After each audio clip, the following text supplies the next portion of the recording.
رسول اللہ صلی اللہ علیہ وآلہ وسلم سب لوگوں سے زیادہ جواد سخی تھے، اور رمضان میں دوسرے اوقات کے مقابلے میں جب جبرائیل علیہ السلام آپ صلی اللہ علیہ وآلہ وسلم سے ملتے بہت ہی زیادہ جود و کرم فرماتے۔ جبرائیل علیہ السلام رمضان کی ہر رات میں آپ صلی اللہ علیہ وآلہ وسلم سے ملاقات کرتے اور آپ کے ساتھ قرآن کا دورہ کرتے۔ غرض حضرت صلی اللہ علیہ وآلہ وسلم لوگوں کو بھلائی پہنچانے میں بارش لانے والی ہوا سے بھی زیادہ جود و کرم فرمایا کرتے تھے۔ لوگوں نے پوچھا، یا رسول اللہ، کون سا اسلام افضل ہے؟ تو نبی صلی اللہ علیہ وسلم نے فرمایا، وہ جس کے ماننے والے مسلمانوں کی زبان اور ہاتھ سے سارے مسلمان سلامتی میں رہیں۔ صحیح بخاری حدیث نمبر 11۔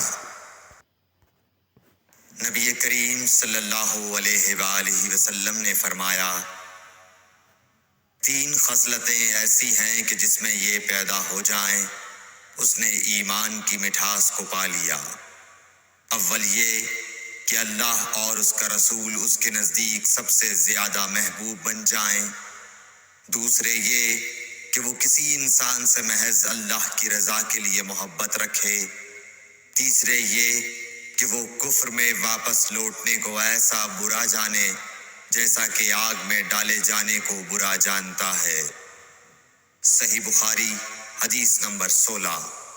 حضور اکرم صلی اللہ علیہ وآلہ وسلم نے وحی کے رک جانے کے زمانے کے حالات بیان فرماتے ہوئے کہا کہ ایک روز میں چلا جا رہا تھا کہ اچانک میں نے آسمان کی طرف ایک آواز سنی، اور میں نے اپنا سر آسمان کی طرف اٹھایا۔